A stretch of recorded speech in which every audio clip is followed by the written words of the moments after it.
If you're someone like myself who doesn't have a lot of vegan friends in real life, start a podcast. Really, I mean it. I'll help you. You're going to love it.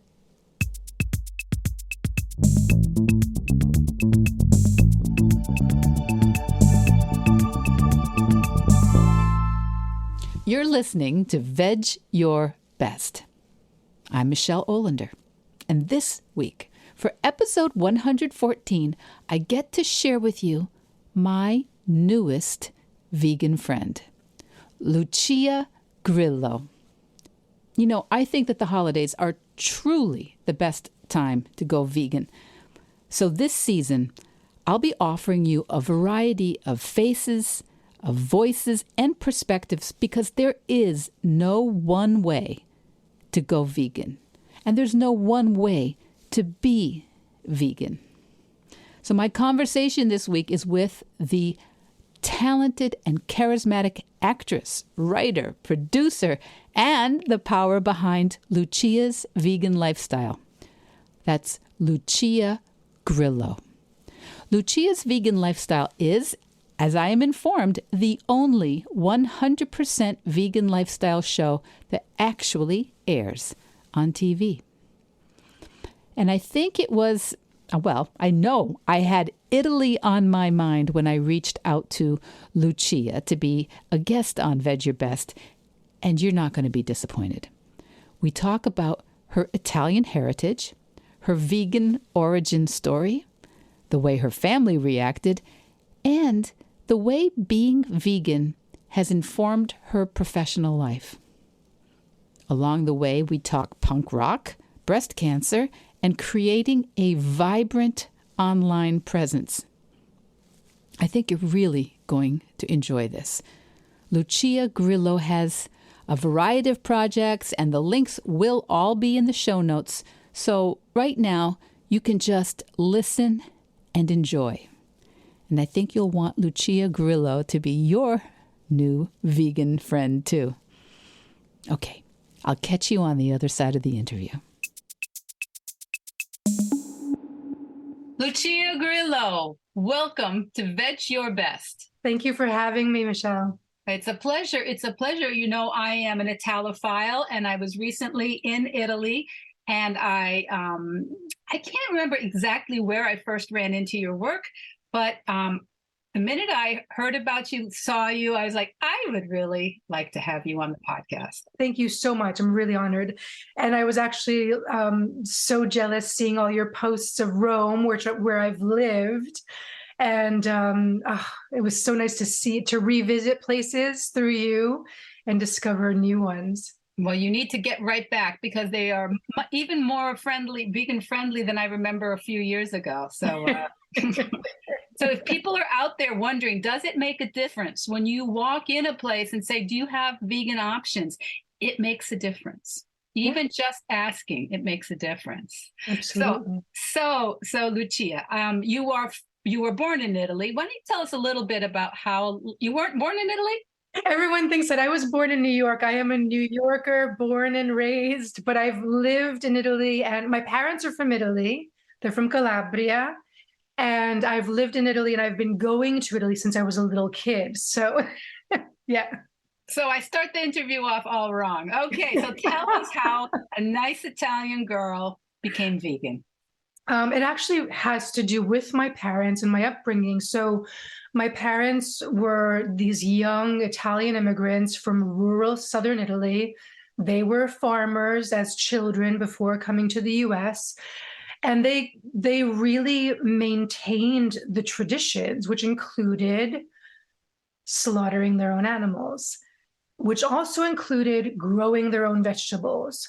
So they instilled in their children, and I think, maybe the most kind of receptive to this, they instilled in their children the importance of having natural foods. And it was very interesting to me as a child, as a very small child, I remember the moment, maybe I was 5, I was very, very, very little. I remember the moment I associated and realized that the chicken on my plate was the same living chicken that ran around, that was living like us humans, but it didn't really register. I was too young to be really conscious of it. But I just remember it going like, oh, weird, in my head. And then as I grew older, these things would happen, like, going to Italy in the summer and spending months there, and, bringing American toys. I had a jump rope. I had like a kit of toys, jump rope, jacks. This is aging me. Jump rope, jacks, whatever, a bouncing ball. So I remember like the little toy kit being opened from the suitcase and going, where's my jump rope? Looking for it all around the beachfront apartment, asking all the adults. They didn't know. Finally, I went outside and there was a goat tied to a railing with my jump rope. And I was like, well, the adults did this. So the goat became my friend until one day, I went outside to play with it or just pet it and be near it, right? This affectionate living being. And it was gone. Jump rope, I'm going to cry. The jump rope was there on the ground, but my friend was gone. And it happened to be, I don't know if people know, there's a saint's day for every town in Italy. So it was the patron saint of my parents' town, the feast day. And, I asked all the adults, where's the goat? Where's the goat? Where's the goat? Nobody would answer me. And finally, at lunchtime, a huge platter was brought to the table. Yeah, you still feel it. Yeah, it's visceral for me. This is why I haven't watched any of the documentaries, the big documentaries that have made people go vegan. I can't do it because still, I went vegetarian when I was 12 and I've been vegan since 96. So still, you look, if I see a human suffering, I get like this. I do not like suffering. I do not tolerate injustice. It's very visceral for me. Mm. Yeah. And so, and you know what? I think so many of us learned to tamp down those feelings. You just didn't tamp them down. A lot of us I'm just Italian. check out. We emote. Right? Italians are passionate and feeling, and so. Yeah. Well, it's funny. I think it's this last week's podcast. I talked about. I think I talk about vegan as a foreign language for us. It's tiring and it's a lot and it's new when we're vegan. It's tiring and it's a lot and it's new when we're trying to live or work in another language. So It's the same thing. It doesn't mean it's wrong if it's exhausting. It's just part of the process. And I was thinking about how if I go to a store or a restaurant in the United States, I have almost zero problem ever advocating for myself as a vegan. Sometimes in Italy, places like Italy, where I go to a place where they have pride in the animals that they are growing and caring for and then slaughtering, or the products that they make from those animals, and those, or fishing. And these are multi-generational, important parts of their culture. Yeah. I sometimes have more difficulty advocating for myself as a vegan, and I find that it's interesting, but it's out of respect for people and a culture. It's not. So it's something I struggle with a little bit sometimes, and there is a time and a place for everything, So what was it like for your family to find that you maybe were turning away from some of these things that were multi-generational areas of pride in your culture? Do you mind if I address the advocating for a second? Oh, please go ahead. Okay. This is kind of a little bit also related to how my family reacted, responded as well. I know a lot of people do struggle with that, Michelle, as well. And I'm the rebel. But it's also like we're not advocating for ourselves. We're advocating for other living beings and for our fellow humans as well, because in caring for the animals, we're also caring for the planet and by extension, other humans, right? Because there's so much involved in veganism, and not just our compassion towards our fellow sentient beings, right? That's the first bottom line. But there's so much involved in the raising of animals, especially on this mass scale, and its effect, its negative impact, its destructive impact on our environment. So we're actually caring for other human beings. So just wanted to mention that. No, I think that's an important distinction. I'm glad you said that. And then also cultures, there is no culture that's set in stone, right? Culture, cuisine is constantly evolving. So when people are kind of sticklers for, but that's not traditional, I'm like, well, if your ancestors hadn't changed this thing, then you would be doing that and not what you're doing right now. So culture is constantly evolving. And veganism is not old. Da Vinci was, I guess, a vegetarian, right? Pythagoras, we have all these ancient thinkers from centuries ago, from before the Christian era, that were already pondering these and living what we're living now. So it's not something new. It's not something disrespectful.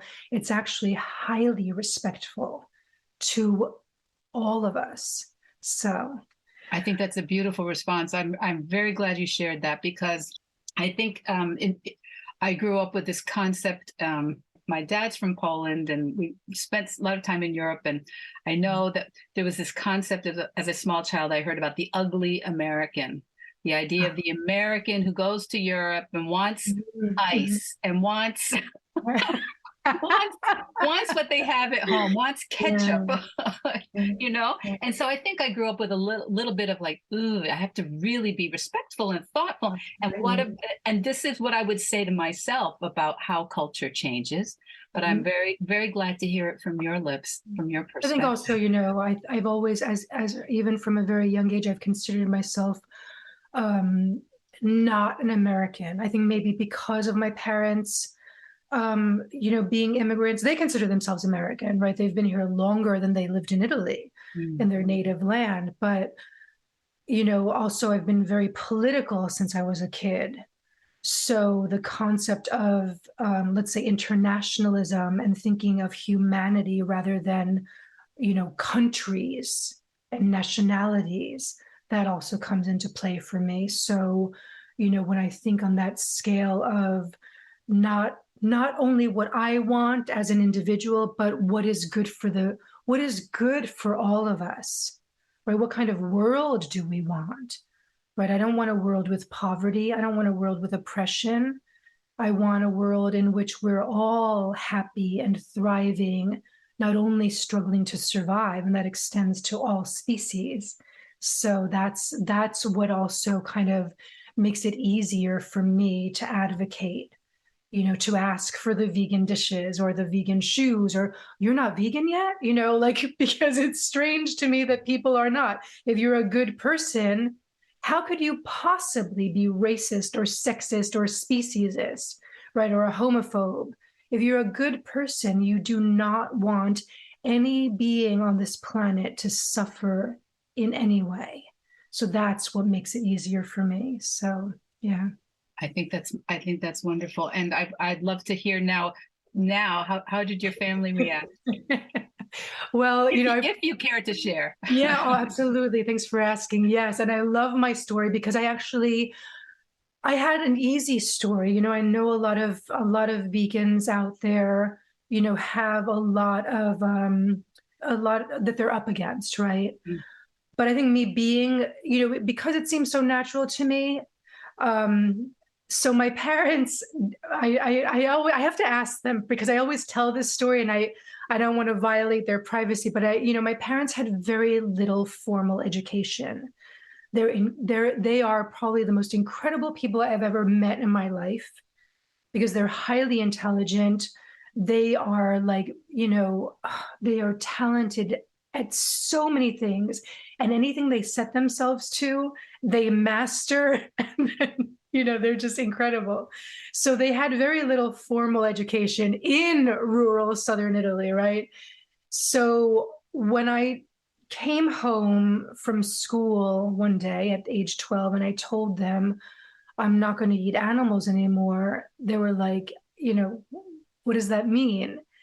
But then when I was very adamant about it and told them, I was insistent that I would never eat another animal again, they got scared because I remember my mother saying, where are you going to get blood from? You need blood. Where are you going to get blood? And I said, well, Mom, I told her about how red blood cells reproduce. She didn't know. I think she thought that, you get blood directly from consuming animals. I don't know what she thought. I actually should ask her. So they tried, because they were concerned, they and extended family. One, they would be like, oh, we took the meat out of the sauce. And I was like, no, I cannot have it. Even if you took it out, I don't want it. It still has, animal flesh and blood and oils in it. I don't want it. So it took them a while, especially my grandparents. My grandparents were also rural Southern Italian immigrants. And if my parents, who were much younger, didn't know, then my grandparents couldn't possibly know. And cousins, would try to sneak in meat or lie to me because they didn't understand it. But, when I was insistent that I could not and I would not consume it, they got serious. So I was very lucky because, I would then show up at the family parties and my cousin would have made tofu manicotti, like unheard of, right? Using the tofu instead of ricotta. Amazing. My parents, my father's a chef. My older sister is a chef. So my father's autodidact and my sister is trained. My mother is an impeccable chef. She's invented things from tofu that you would never believe.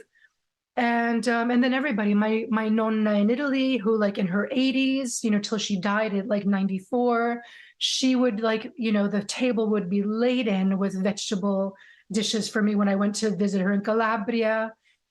My nieces were making me vegan chocolate cake. That everybody participated because culturally, right, most cultures, the expression of love is through food and caring for those you love.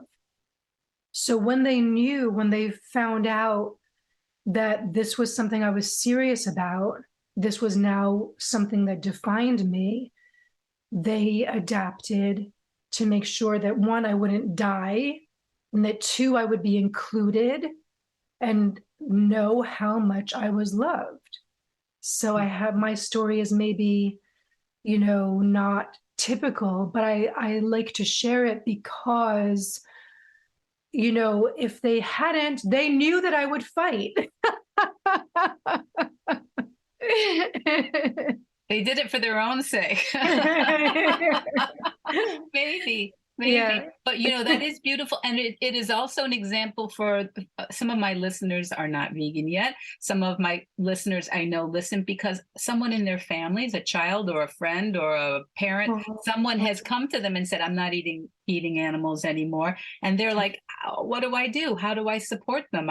Is it even safe? So many people worry that it's not safe for their loved ones. Yeah. So it's out of love that we make our greatest leaps, and also our biggest mistakes often come out of love too. Right. So what a wonderful story, and a reminder for all of us that we can how important our support is for our family members. Because you said it wasn't just that you would eat, they weren't just worried that you would eat, that you'd be included, that you wouldn't feel part of it. Whenever we have holidays with the family, my parents always everybody makes sure that whatever dish is the animal version, there will be the vegan version. And it's amazing. And then they're like, the kids are grown now, or they're new little ones, but they're like, why is Auntie Lucia sitting at the table eating for so long? Like, look at all this abundance. I've got to I have to acknowledge it and enjoy it and appreciate it. That's marvelous. So Lucia, tell me, so I like to hear people's vegan journeys and stories and origin stories to share with my audience, but I also I like to show everyone that it's not the only part. How we eat and the shoes we buy are not the only part of being vegans. We have full lives. And so tell me a little bit. So you are an actress, you are a presenter, you are creating a vegan lifestyle brand now. So please tell me what you'd like the audience here to know about your work these days. Oh, thanks. So yeah, I am an actress, filmmaker. I make films mainly in Italy or on subject matter that is Italian. If it's here in the United, I've directed music videos from Italian pop to Brooklyn doom metal. I'm an actress. I've worked with some directors that your listeners might know of. Film, TV, between here, Italy, the UK. So I enjoy doing that as well. Voiceover, I do voiceover. I've narrated books, and just do. There's an Italian book as well. It's Italian short stories for beginners, it's delightful short stories that I narrated to help people learn or advance their knowledge of Italian language. And now, I am now actually developing 2 projects with my film company banner. It's called Calabrisella Films. Calabrisella means the little girl from Calabria, which is where my parents were born. I have a feature film, an original feature film that I'm developing. I wrote the script. I researched the story while I was living in Italy, and I wrote the script myself. And I own the rights to a book called Umbertina, which was written by an author, a woman who is also Calabrian American, a Calabrian New Yorker. Helen is now, I think, 95. And I'm developing the book for TV as a TV series. So I'm really excited about that. And getting back on the vegan track, I produce and host the only vegan lifestyle show that broadcasts on television. And by extension of that, I have an Amazon Live show where I help my followers or viewers find items on Amazon that are vegan. So running from everything from home goods to appliances to help them live an easier vegan life, or amp it up, level it up, to makeup, to foods. So I work with brands and then I find brands to help people navigate vegan living in all aspects on Amazon. So this is reminding me of how I think sometimes people think vegan is just what you eat. And it starts to inform every aspect of our lives if we want it to. And I think we are enriched by it when we start allowing it to inform other parts of our lives. And one of the things that I heard you talking about I watched it on YouTube, but I didn't actually even know Amazon has a live channel. Yeah, a lot of people don't know. And so when I'm like, Lucia's Vegan Lifestyles on Amazon Live, they're like, huh? And I'm like, well, okay, do you know QVC? This is the Amazon version. I'm one of a few hundred, let's say, pioneers who have been invited to be on Amazon. And I'm the sole vegan, let's say, quote unquote, influencer that has a show on Amazon. That's marvelous. I mean, that is such a great thing to know about. And what a fun first. Yeah, thanks. What a fun first. So one of the things I heard you talking about, and yes, it did remind me of kind of a QVC situation where you're helping people find what they're looking for, and you're giving also your opinion about these things.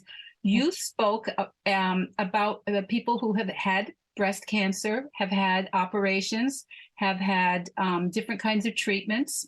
Yes. And some of the supplies and the things and the clothing that made that more comfortable.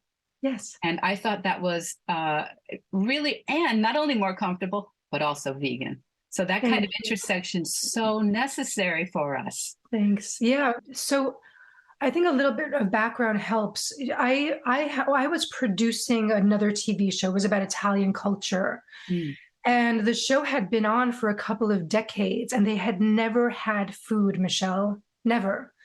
So I was like, then I came in as associate producer and correspondent, and they were giving me more, let's say more leeway to produce segments myself. And I said, well, can we do food? I can't believe this is a cultural TV show. It is the only show of its kind in the world. And you've never had food. And the then producer said, well, we want to avoid cliches. And I was like, yeah, but it's food, and it's Italian food. Like, you can't avoid the topic to avoid a cliche, but I don't think it's cliche. I think it's actually integral, and people would love it. So the executive producer gave me the green light to do food segments, but I told him, look, I cannot ethically have food on, produce segments or, promote them that are using animals, animal flesh. Can we do these segments vegan? And he said, yeah, sure, go for it. So the first segment was it was at, I think the NYC Veg Fest. And there was a young chef who was he was demonstrating how to make vegan mozzarella. That segment garnered not only the show, but the network itself, some of its biggest views ever. So then I extended it. I had guests on that were, making vegan leather accessories, and, I extended it. So when I left that show, people urged me to do a vegan show. And I said, no, I don't know. I wouldn't know what to tell people because I've been vegan so long. It's my normal. I don't know where to tell people to start. So I just created an Instagram as kind of a placeholder, right? This was pre-television show. I had this Instagram as a placeholder, and I met up with a friend, one of the friends who was urging me to do this. I met up with him, and I had just bought new vegan sneakers that day. So he took my phone. He's an actor and film producer as well. So he took my cell phone, turned on the camera, and he said, Lucia, you just got new vegan sneakers today. Action, tell us about your new vegan shoes. So that was my first post on this Instagram platform, on this Instagram account. And then what I did was I started doing segments, let's say show segments on the Instagram. And finally, when I had enough segments, I was invited to a program that certified producers for a network here in New York City. So I got certified, and I compiled these short segments from my Instagram and created a pilot episode. And I pitched it to the network. They accepted it, and they have been absolutely wonderful. They've included some of my episodes in special blocks. One was for Culinary Arts Month. They included one of my segments on vegan food with 2 or 3 other segments for this special block. And this past month, my breast cancer episode was included in the Breast Cancer Awareness Month block. So I'm really so grateful that the network itself has recognized the importance of vegan living, and that people need to be exposed to it, and the desire for people to be exposed to it, and the value to people's health, well-being, joie de vivre, their love of living.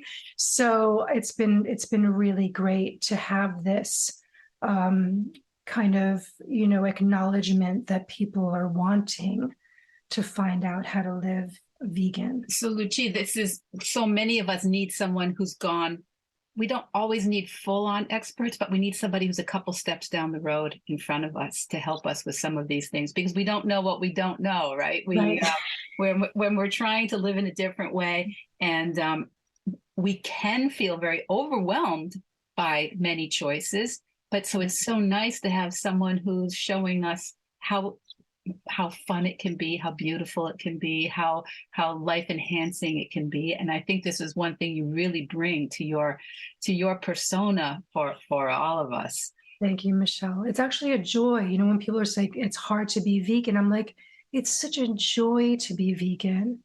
You know, not only living with the knowledge that you're, you know, saving lives. Like, you know, I always imagine cows jumping in a field, right? Leaping in the way they do when they're happy. You know, it's a joy to be vegan. And even the language, right? We're not missing out on anything. I'm like, no, we're not missing out. Or like alternatives. There's nothing alternative to me. This is the way it is. I'm not eating an alternative to animal meat. I'm eating plant meat. Right? Tofu has been around for centuries. It's not an alternative to meat. It's its own thing. So, you know, I even try to shift language, and I think even like some newer vegans don't understand.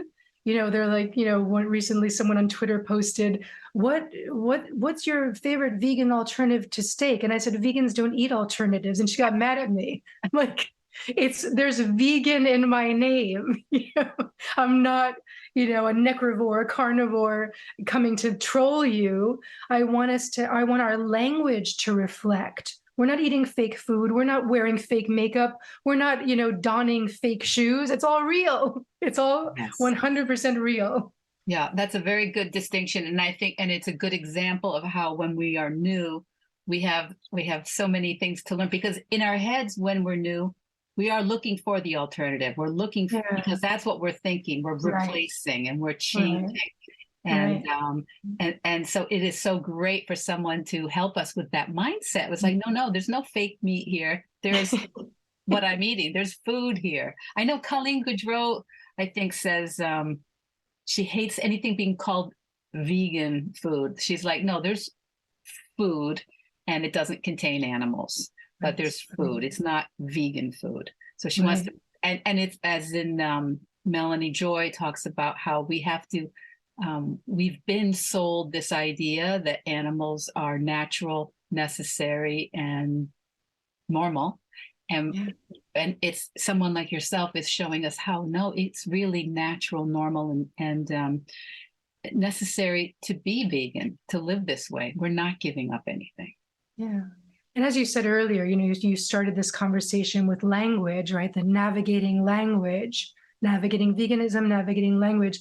I always say, just because someone doesn't speak your language does not mean that their life is not as valuable as yours, right? That extends to human beings, and it extends to our fellow sentient beings. I love that.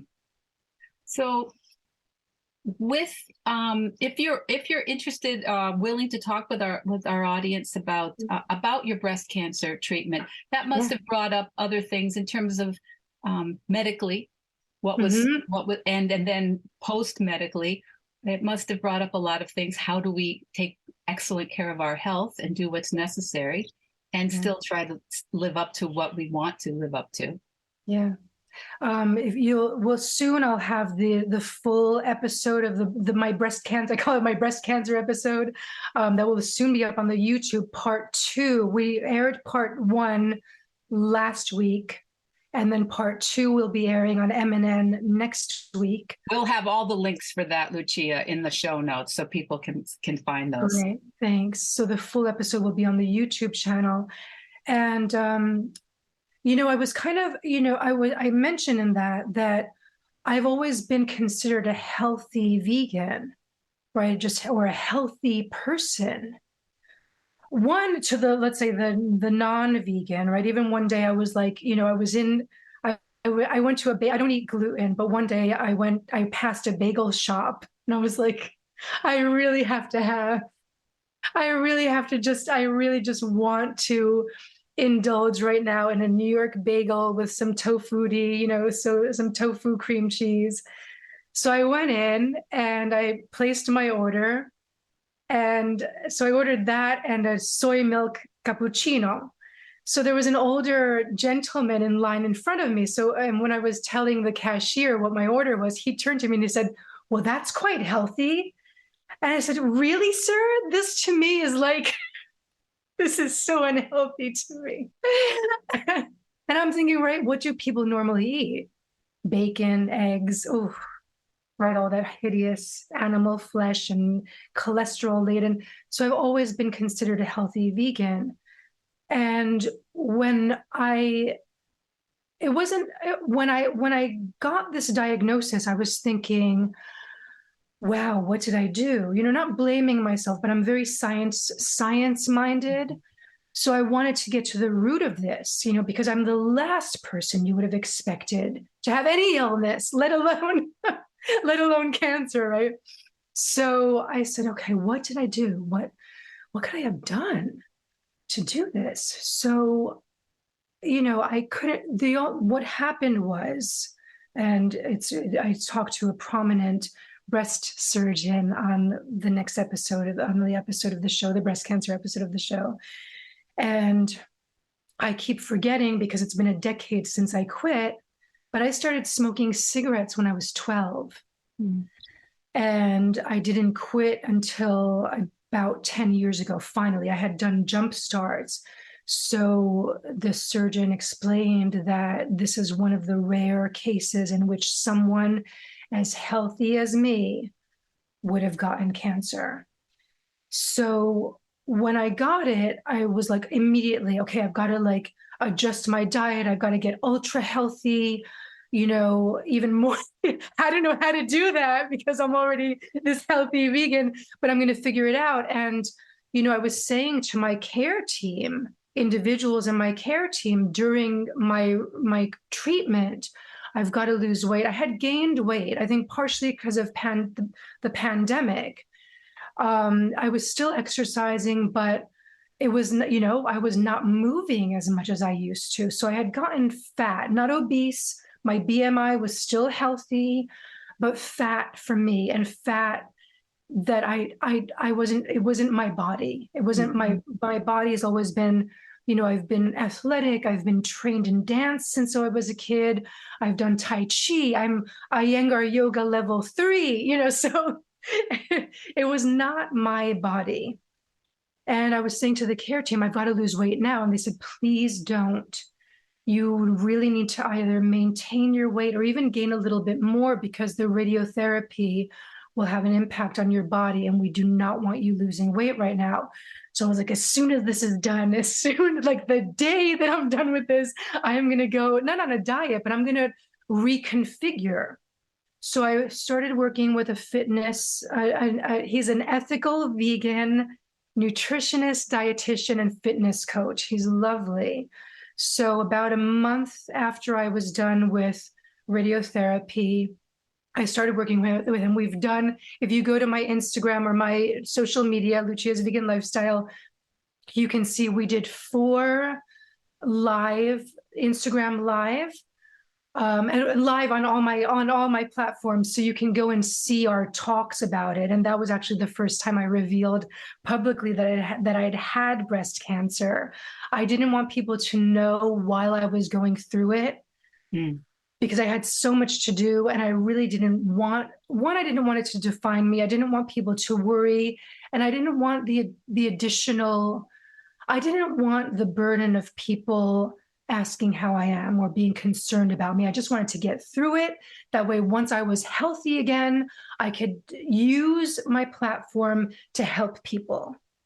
So this was a conscious decision I made. I thought, should I let people in on the progress from day one? And I really just wanted to work and continue producing the show and my content for vegan brands. I really just wanted that to happen. And then now to reveal, now that I've lost 25 pounds and people are like, oh my God, what have you done? And I'm like, well, I had cancer. But, I wanted to also be prepared. I wanted to learn the things I needed to learn as a vegan to then be able to help people and say, okay, everyone, here's how I did it.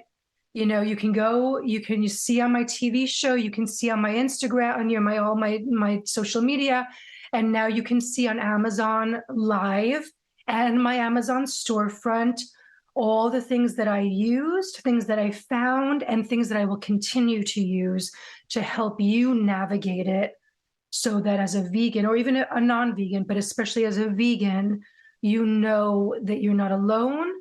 And, if you're looking for something, Lucia's Vegan Lifestyle has it for you. I have some clients who struggle with the idea of how public to be in their businesses or in their creative endeavors. And I think sometimes people who are in the public eye think that they have to be public with everything, and they don't. So I think this is a very good example of how you always get to choose how much you're willing to talk about, what you're willing to talk about. And I have to ask, every time I have a cold or a cough, someone says, is that vegan thing really working for you? As if we're not affected by the world that they're creating by, all of this animal production. I know. And I'm thinking, I had colds and coughs before, and nobody said it was my diet. But so I wonder, do people feel maybe you have surrounded yourself by really positive people and people who are on board. But I think sometimes especially new vegans, feel that it's a license for people to comment about what they're doing. Whereas if they were eating at McDonald's or, International House of Pancakes, it would just be like, well, whatever. But because they're vegan, people have a right to say something. Yeah, because people, I don't know where it comes from, different places, and that person, that non-vegan who's questioning, right? This is with any way of being, right, that differs from the norm or what people have been conditioned to think. It makes them uncomfortable. So they want to find the hypocrisy, or they want to find the thing that's not perfect about it, right? We live in a system, a worldwide system, that is off the backs of the oppressed, humans. But people don't want to know that, because any other system that has been introduced that's not the status quo or what we've been used to or conditioned to accept, had flaws, but they're, let's say, new to people. And they, it's too much. People's lives already are difficult enough, right? When they have to bring something on that's new, that will take effort and a little work, is scary and daunting. So, I always joke that, when I was not a younger vegetarian, I also lucked it out in that, because I was a punk rocker, and the punk rock scene not only had other vegetarians, but vegans. We had straight edge. And I do not remember anyone giving anybody a hard time. The vegetarians admired the straight edge people.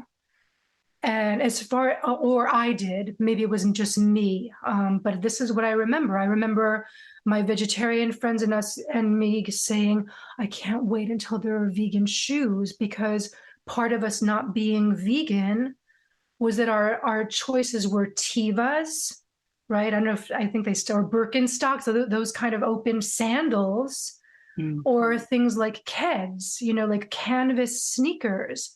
Well, when you live in a climate where there's snow, we do not really think much of sacrificing for the sake of our fellow sentient beings. But you don't want to get pneumonia, right? You don't want to die in the process. So, remember us thinking, we were still wearing leather shoes, because there was nothing available to us, or we didn't want to wear the plastic that was, polluting the environment. That was a long time ago, but I also lucked out in that, and also in being a punk rocker, because, excuse me, if people tried to mess with me, they would regret it.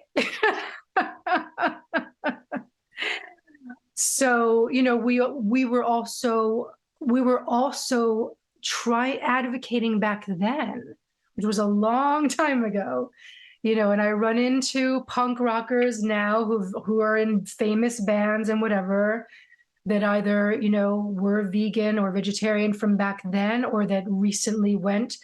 But, I've never encountered, no one has ever made fun of me for being vegan ever. But I think it's that they don't want to say it to my face because they don't want to mess with me. They know they'll get like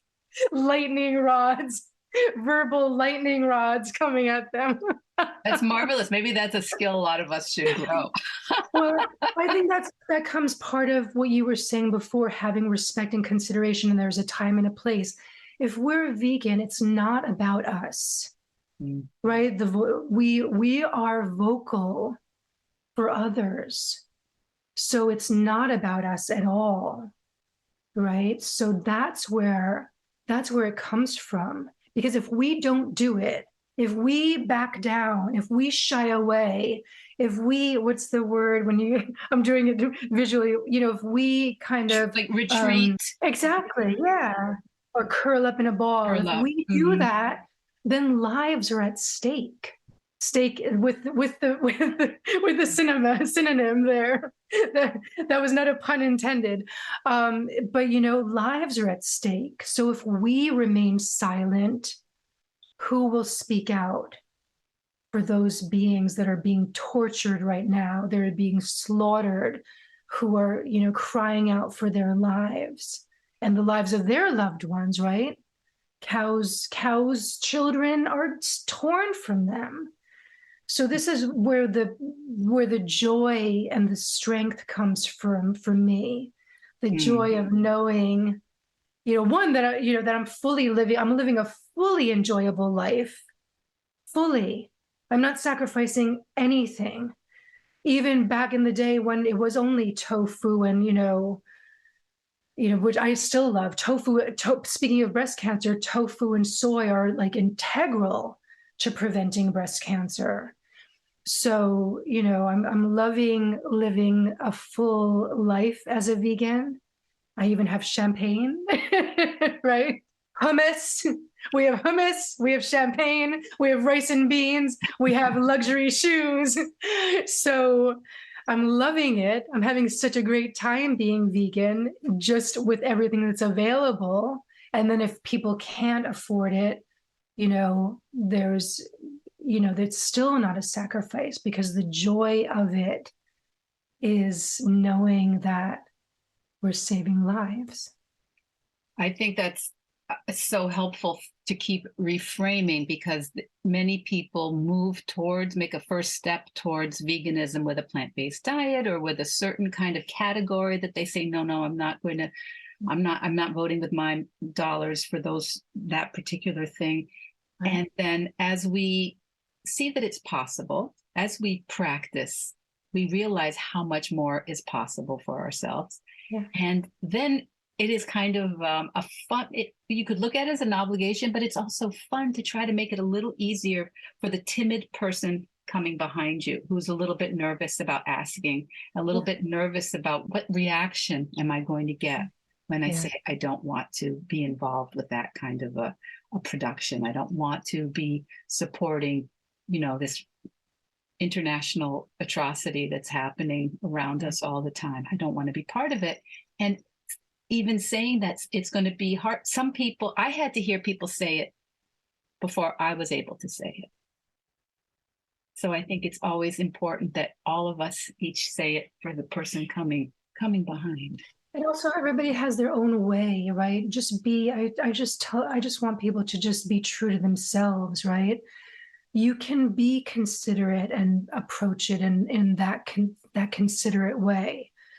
I know that there are people who are like the hardcore vegans give us a bad name. Nobody gives vegans a bad name. It's impossible, because any approach will help.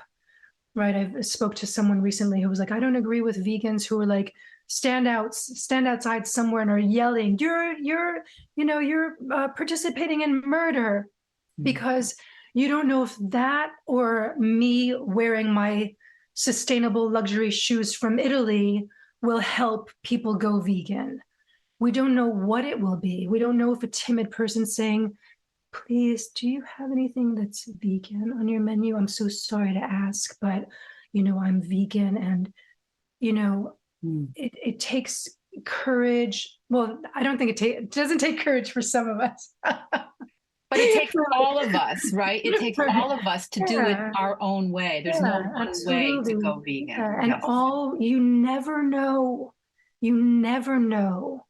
what is going to strike someone, whether it's the advocate who's shouting or it's someone gentle who is kind of almost apologetic for imposing, their being vocal for someone else's life. We never know what will touch other people's hearts and minds. So, but we do know that it's necessary. We do all know that. Otherwise, we wouldn't be a vegan. That's right. That's right. So it is the holiday season, and I've been telling my followers, I've been saying there's really no better time to go vegan than always. There's no better time. But during the holidays, because there are parts of it that we may not have done before, it brings up what's going to be hard. So punting it to January is kind of a waste, I think, because if you're already eating animals, well, maybe this is the time to confront a couple of your areas. Like, is it the Thanksgiving? Could I just opt out of the animal products at Thanksgiving? Or what would I be losing? Just kind of keep having that conversation with yourself during this time when we are surrounded by so much food, so many presents, so many commercially available things, and also so many people. So do you have any ideas for my listeners about how to approach the holidays with your mindset as a vegan? Again, I really lucked out. I was thinking the other day, because I'm thinking of the holiday episodes of my TV show, and I want to show people one of my my favorite recipe during the holidays is my mother's stuffing, which is not used to stuff anything, but it's vegan, gluten-free, and it is delicious, Michelle. And I'm like, why don't I make this during the rest of the year? It's because Mama's stuffing is that special thing that I look forward to every year. But again, I lucked out. I remember my first Thanksgiving as a vegetarian, and my mother, I'm going to cry, she had found tofurkey. And I had no idea, because I was a kid. My mother did the grocery shopping, and she didn't leave it to me at all. So I was very lucky. And she surprised me with it. So I was very lucky. But you know what? I think the holidays are a time of giving and sharing, right? Not just what will be available, what are we going to receive? It is mainly a time of appreciating what we have, even for those who have nothing. Right? My parents came from nothing. They would have one cookie a year. And when they had more, they would share it with people in the town. So this is where I come from, right? So the holidays are a time of giving. What better thing to give, even if it's something as simple as hummus, right, which costs a couple of dollars to make, or rice and beans, which is always delicious. You can add, some cilantro or some parsley or like an inexpensive herb, or even plain rice and beans to me is delicious. And we have the internet now, which we didn't have when I went vegetarian and vegan. We have TV shows. So if you think of it as a time of giving and sharing, make a dish and bring it to your holiday. If you're invited somewhere, bring it. And you'll at least know that if there's nothing else for you, you will eat that. But what inevitably happens is people want to always try the vegan dish. So be sure to reserve some for yourself or make two. because it will be gone before you even get a bite. So that, and then also, thinking of gifts, right? Like you said that Goudreau says that she doesn't like things being called vegan. Buy your best friend a mascara that happens to be vegan, stocking stuffer or gift. Buy someone a nail polish that's vegan. Buy someone a scarf that is not wool from animals, but, a synthetic or a natural fabric. We can get inventive. This is the thing, is that, you can Google things, but it's just, we have so much now that it's not necessary to suffer yourself when you're trying to end the suffering of animals. Yeah, I think it actually freshens so many holidays and so many interactions that we have when we add that thought about how am I voting for this world? How am I supporting different industries and different people in this world during these holidays, when I can actually vote for something that isn't hurting our fellow beings on this earth? Exactly. Yeah. Lucia, it's wonderful that I got a chance to have you and pick your brain a little bit. And my listeners, you're missing out a lot because Lucia is lovely. And so you only got to hear her, but she's visible on a couple of different platforms. And Lucia, I'm going to have all your links in the show notes, but what's the one you would like everybody to have top of mind? How would you like everybody to find you or bookmark you right off the top? I think if you just Google Lucia's Vegan Lifestyle, everything comes up. Great. But probably the YouTube channel. So if you type in Lucia's without the apostrophe, well, I think you can do Lucia's Vegan Lifestyle. And if you subscribe to the YouTube channel, that's probably the best way, because that's where I put all the episodes and some short form content. And that also I always have the links to everything else there as well. Yeah, that's how I know to find you, is Lucia's Vegan Lifestyle on YouTube. And so that's why the Amazon Live just blew my mind. I had no idea. So, so all of it will be in our show notes. Lucia, thank you very much for making your time available. I'm going to make sure we keep pointing everybody at your work going forward. And I wish you very happy holidays with your family and in New York. Michelle, thank you so much. It's been an honor talking to you, and you are so lovely. You're going to have to do this as a TV show soon too. You're inspiring me. Yeah, I love your background. I love the simplicity. I'm thinking I'll have everybody see it at some point, or I think you're going to share some of your clips. Yeah, so that's wonderful. Yeah, I think one of these days I will. It took me a lot to just get in front of the microphone, so we'll see how long it takes to get in front of the camera. Well, you have a beautiful voice. You've got a beautiful face. So do it all. Grazie. Grazie a te. So what did you think of Lucia? I think you can all hear it in her voice, how Lucia's North Star is compassion. And I think it's inspiring for us to hear someone remind us that this lifestyle really does not have to be a sacrifice. In a space where we're very often talking about how to make veganism work, it's good to hear the message that we're not doing without when we choose to opt out of cruelty. And if that's not a message we need this holiday season, I'm really not sure what is. So I hope you will look for Lucia Grillo on YouTube. And when you find Lucia's Vegan Lifestyle, for goodness sake, please subscribe so that you can not only support this beautiful artist, writer, filmmaker, and vegan ambassador, for your own sake, subscribe so you'll get her content. And it's unlike what anyone else out there is doing. So in the meantime, my Veg Your Besties, get out there and try on Lucia's big, open-hearted mindset of compassion without sacrifice. And, if you need help, if you want support, if you're feeling overwhelmed, for goodness sake, reach out.